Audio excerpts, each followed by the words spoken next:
आज आपण रवा कणकेची आळूवडी बनवणार आहोत। त्यासाठी मी 1 वाटी बारीक रवा घेतला आहे। त्याच वाटीने आता 1 वाटी गव्हाचं पीठ घेते।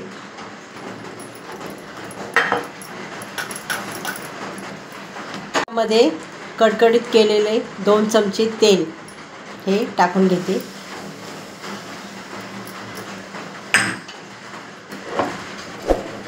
आणि चवीपुरतं मीठ टाकते।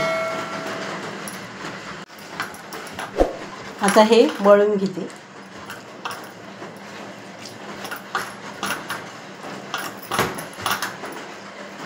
ही कणिक भिजवली मी। आता याच्यावर झाकण ठेवते, 10 मिनिटं बाजूला ठेवते। आता मी मसाला घेतला बघा। 1 चमचे जिरं घेतले, अर्धा चमचा हळद घेतली, 2 चमचे धने घेतलेत आणि हा लसूण सालासकट घेतला आहे मी। त्याची चव छान लागते आणि तिखट आपल्या आवडीनुसार घ्यायचं। आता मी हिरव्या मिरच्या घेतल्या तिथे मिक्सरच्या भांड्यात टाकते। चवीपुरतं मीठ घालते आणि पाणी टाकून वाटून घेते। मी पॅन ठेवला आहे, त्याच्यात थोडं तेल टाकते।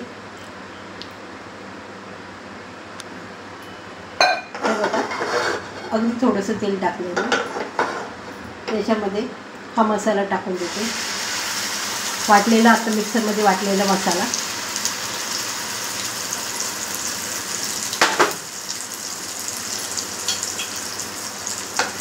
आणि हलवून घेते। मसाल्याचा कच्चापणा गेला आहे तर त्याच्यात मी अळूची पानं घेतली होती 4 बारीक बारीक, ती आता चिरली, धुवून चिरून घेतली आणि हे मिक्स करून घेतली। आता 1 ग्लास पाणी घेतलं होतं मी, वाटणाला यातलं पाणी टाकलं आणि बाकी एवढं उरले ते याच्यात टाकते। बघा एवढं पाणी शिल्लक राहिलं आणि मिक्स करून घेते। झाकण ठेवून आता मी 5 मिनिटं शिजवून घेते। आता 5 मिनिटं झालीत बघा, मी झाकण काढून घेतले आणि बेसन पीठ जेवढं मावल तेवढं टाकते आणि मिक्स करून घेते।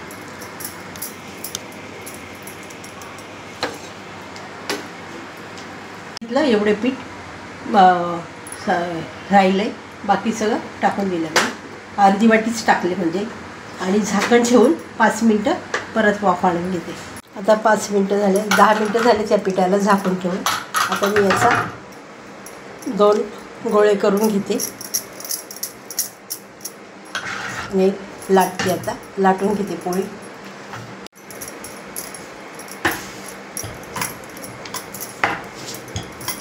आता ह्या भाजीतलं सर्व पाणी आटलं। आता गॅस बंद करते मी। ही पोळी लाटून घेतली मी, आता याच्यावर पसरून घालते बघा। अशी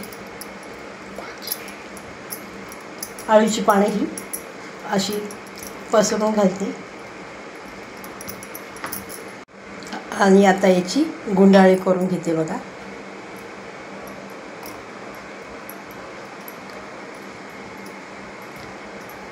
दुसरी पण अशीच गुंडाळी करून घेते।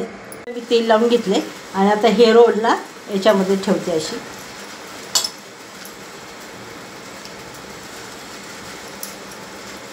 गॅसवर मी पाणी उकळत ठेवलं, एका भांड्यामध्ये रिंग टाकली त्याच्यात आणि हे चाळण त्याच्यावर ठेवते आणि 7 मिनिटं उकळून घेते। झाले, सुरीला काहीच लागत नाही। मी आता काढून घेते, थंड होऊ देते आणि मग याचे वड्या काढून घेते। हे रोल थंड झालेत, आता मी याचे काप करून घेते।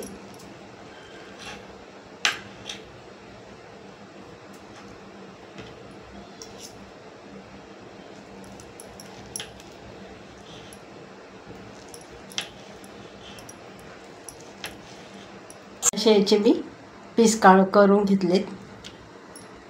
आता गॅसवर मी पॅन ठेवला आहे, त्याच्यात तेल घातले आणि त्याच्यात तळून घेते।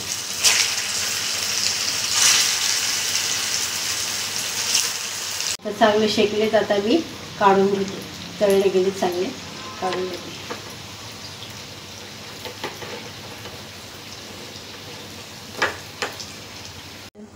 काढून घेतलेत मी आता सर्व। आता बाकीची पण अशीच तळून घेते। मी रव्याच्या आणि कणकेच्या वड्या तळून घेतल्यात, एकदम खमंग झाल्यात। आता ह्याच्यामध्ये तुम्ही म्हणाल चिंच आणि गूळ घातला नाही, पण ती पानं खाजवणारी नव्हती म्हणून मी चिंच आणि गूळ टाकला नाही। रेसिपी आवडली असेल तर लाईक करा, शेअर करा, सबस्क्राईब करा। धन्यवाद।